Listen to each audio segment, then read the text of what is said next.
ಎಲ್ಲ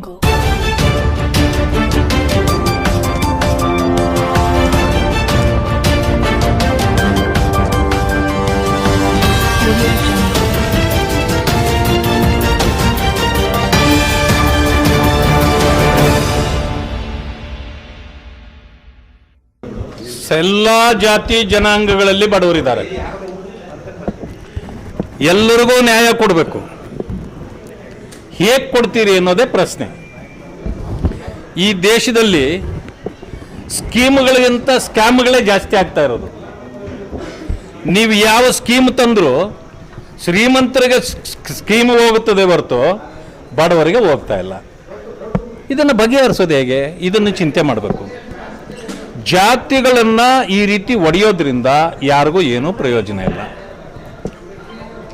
ಮುಸಲ್ಮಾನರಲ್ಲೂ ಬಡವರಿದ್ದಾರೆ, ಹಿಂದೂಗಳಲ್ಲೂ ಬಡವರಿದ್ದಾರೆ. ಆದರೆ ಇವತ್ತು ಈ ಸರ್ಕಾರ ಏನು ಮಾಡ್ತಾ ಇದೆ ಅಂದರೆ, ಯಾರು ಅಲ್ಪಸಂಖ್ಯಾತರು, ಸಂವಿಧಾನ ಯಾರ ರಕ್ಷಣೆಗಿರಬೇಕು, ಯಾರಿಗೆ ಸವಲತ್ತುಗಳು ಸಿಗಬೇಕು ಅಲ್ಪಸಂಖ್ಯಾತರ ಹೆಸರಿನಲ್ಲಿ, ಅದನ್ನು ಕಿತ್ಕೊಂಡು ಅವರನ್ನು ಬಹುಸಂಖ್ಯಾತರು ಅಂತ ರಾಜ್ಯದಲ್ಲಿ ತೋರಿಸ್ತಾ ಇದ್ದಾರೆ. ಅಂದಮೇಲೆ ಮುಸಲ್ಮಾನ್ ಬಂಧುಗಳಿಗೆ ಅರ್ಥ ಆಗಲಿಲ್ವಾ ಇದು? ನೀವು ಬಹುಸಂಖ್ಯಾತರಾದರೆ ನಿಮಗೆ ಸಿಗುವ ರಕ್ಷಣೆ ಮತ್ತು ನಿಮಗೆ ಸಿಗುವ ಸವಲತ್ತುಗಳಿಂದ ನೀವು ವಂಚಿತರಾಗ್ತೀರಿ. ಇದು ಬಹುಶಃ ಅವರಿಗೆ ಅರ್ಥ ಆದಂಗೆ ಕಾಣೋದಿಲ್ಲ ಇನ್ನು. ಮತ್ತೆ ಜಾತಿ ಗಣತಿ ಮಾಡೋದು ರಾಜ್ಯಕ್ಕೆ ಸಂಬಂಧವಿಲ್ಲದ ವಿಚಾರ. ಗಣತಿ ಮಾಡಬೇಕಾಗಿರೋದು ಕೇಂದ್ರ ಸರ್ಕಾರ. ಅವ್ರು ಹೇಳ್ತಾ ಇರೋದು ಜಾತಿ ಗಣತಿ ಅಲ್ಲ, ಆರ್ಥಿಕ ಸಾಮಾಜಿಕ ಶೈಕ್ಷಣಿಕ ವರದಿ. ಈಗ ಈ ರೀತಿಯ ಶೈಕ್ಷಣಿಕ ಸಾಮಾಜಿಕ ಈ ರೀತಿ ನ್ಯಾಯ ಕೊಡ್ಬೇಕಂದ್ರೆ ವರದಿ ನೀವು ಕೊಟ್ರೆ ನಿಮ್ಮ ಮುಂದಿನ ಕ್ರಮ ಏನು? ಚರ್ಚೆ ಮಾಡಿ ಹೇಳ್ತೀವಿ. ಅರೆ ಹಿರಿ ಅವ್ರೇನು ಹೇಳೋದು, ಎಲ್ಲರಿಗೂ ನಾವು ಮೀಸಲಾತಿ ಕೊಡ್ತೀವಿ ಅಂತ.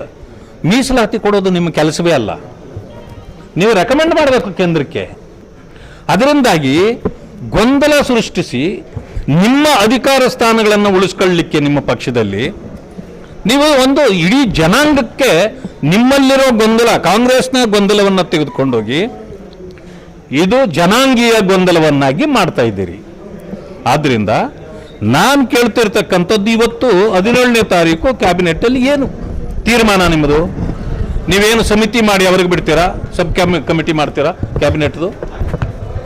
ಅಥವಾ ಚರ್ಚೆ ಮಾಡೋಣ ಅಂತೇಳಿ ನೀವು ವಿಶೇಷ ಇದನ್ನು ಕರೀತೀರಾ? ಸದನದ ಇದನ್ನು ಕರೀತೀರಾ? ವಿಶೇಷ ಅಧಿವೇಶನ ಮಾಡ್ತೀರಾ?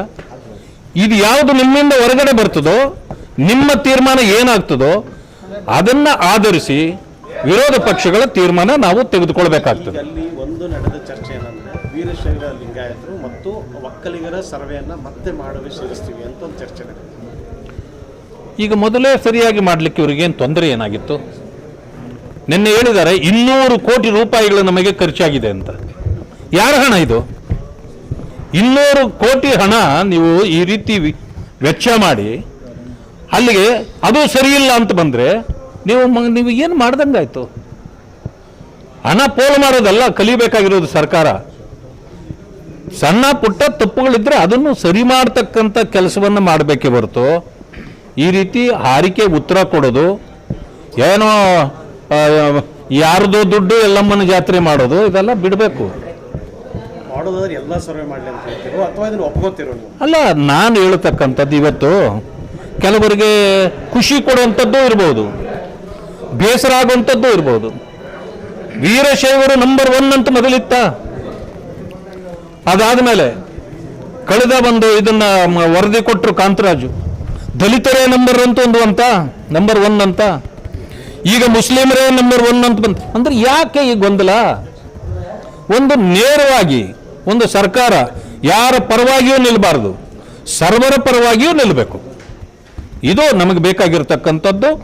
ಯಾರ್ಯಾರಿಗೆ ಈ ಮಾನಸಿಕವಾಗಿ ಇದು ತಪ್ಪಾಗಿದೆ ಅಂತ ಅನಿಸಿ ಹೇಳಿಕೆ ಕೊಡ್ತಾರೋ, ಯಾವ ಜನಾಂಗದವರು ಕೊಡ್ತಾರೋ ಅದೆಲ್ಲವನ್ನೂ ಕೂಡ ಮರು ಎಣಿಕೆ ಮಾಡಿಸಿ. ನೀವು ಸಾಮಾಜಿಕ ನ್ಯಾಯ ಎಲ್ರಿಗೂ ಕೊಡಬೇಕು. ಇದು ಎಲ್ಲ ಪಕ್ಷಗಳ ಬದ್ಧತೆ ಆಗಬೇಕು. ಭಾರತೀಯ ಜನತಾ ಪಕ್ಷದ ಬದ್ಧತೆಯೂ ಅದೇನೇ ಇದೆ. ಬಾಬಾ ಸಾಹೇಬ್ ಅಂಬೇಡ್ಕರ್ ಅವರು ಸರ್ವರಿಗೂ ಸಾಮಾಜಿಕ ನ್ಯಾಯ ಕೊಡಬೇಕು ಅಂತಲೇ ಸಂವಿಧಾನ ಕೊಟ್ಟಿರೋದು. ಅದರ ತಳಗಡೆ ಕೆಲಸ ಮಾಡುವಾಗ ಈ ರೀತಿ ಗೊಂದಲಗಳನ್ನು ಯಾರೂ ಕೂಡ ಸೃಷ್ಟಿ ಮಾಡಬಾರದು. ಎಸ್ ಧನ್ಯವಾದ.